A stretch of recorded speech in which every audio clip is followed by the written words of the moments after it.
Hello guys, Jeffrey speaking here. Today I'd like to do a review of the Digital Concepts Super Wide Angle and Macro Lens Converter. Before I jump right into the review, I would like to show you guys around what is included in the package. As you can see, it comes with this artificial leather pouch, which has a really nice texture on the outside. At the front, it is imprinted with Digital Concepts wording. So now let me show you guys what is inside the pouch. Inside the pouch, you get the lens cover itself. At both ends, they are covered with lens caps. The function or the purpose of these lens caps is to protect the optics of this lens converter. At the wider end, you will get a rubberized lens cap.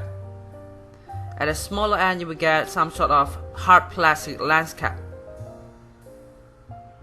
So now let me show you guys around how this lens converter looks like.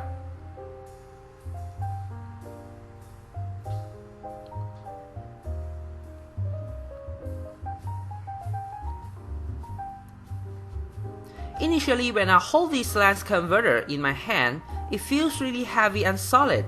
If I'm not mistaken, the body of this lens converter is made out of metal.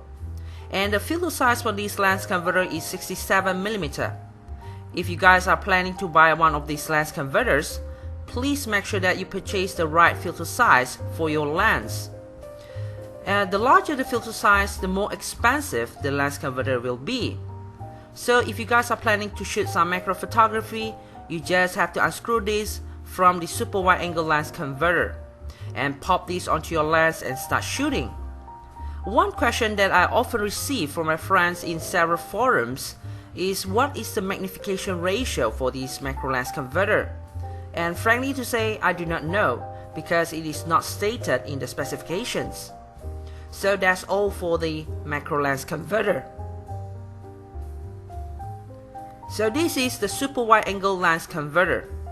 Usually I do not use this super wide angle lens converter alone because it will create a really heavy vignetting effect as well as fisheye effect.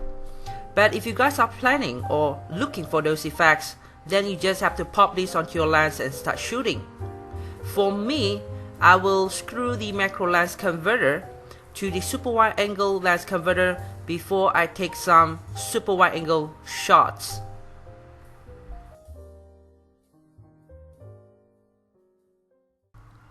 As for the range of view, you just have to multiply your focal length by 0.43.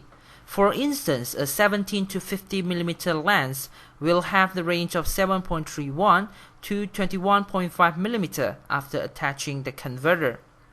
Next, I'd like to show you guys a setup I used to take some test shots for the super wide angle lens converter. Now I'm located at Pasisian Traosan, Tower Sabah. So now let me pan around my camera to show you guys this place. Without much saying, I'd like to show you guys the setup to shoot these pictures. As you can see, on top of my triple tripod, I have my Canon 60D with a Tamron 17 to 50mm f2.8 lens. Besides that, I also have my Yongnuo timer remote controller to avoid unnecessary shake to the camera during the shooting. So I shall proceed with the shooting now and show you guys the result after this. So now I'd like to show you guys the test shots of using the ultra wide angle lens converter. Basically, I will show you guys at 4 different focal lengths. The first one is 17mm, the second one is 24mm, the third one is 35mm, and last but not least is at 50mm. At first sight, I think that this ultra wide angle lens converter did quite a good job, but there are some problems. The first problem is the vignetting effect at the four corners. The second problem is the image quality at the four corners of pictures, which is really soft. As for 24mm, you can barely see the vignetting effect at the four corners, but the softness of the pictures at the four corners still exists. Next is at 35mm. At this focal length, you will not see any vignetting effect, but the softness of the pictures, especially at the corners, still noticeable. Last but not least is at 50mm. Of course, you will not see any vignetting effect, but the image quality of these pictures, especially at the corners, still really soft. So now I'd like to talk about the performance of the macro lens converter. For you guys' information, I have attached it to my Tamron 17 to 50mm lens. On your left hand side is without the macro lens converter, and on your right hand side is with the macro lens converter. From my point of view, I think that this macro lens converter performs really well, especially at the middle frame. But there are some problems. The first one is the chromatic aberration running across the boundary of the subject, which is not really flattering. The second problem is the softness problem at the four corners. So that's all for my review today, guys, and I hope you guys enjoy my video. And ciao! Ultimately, please like, comment, and subscribe.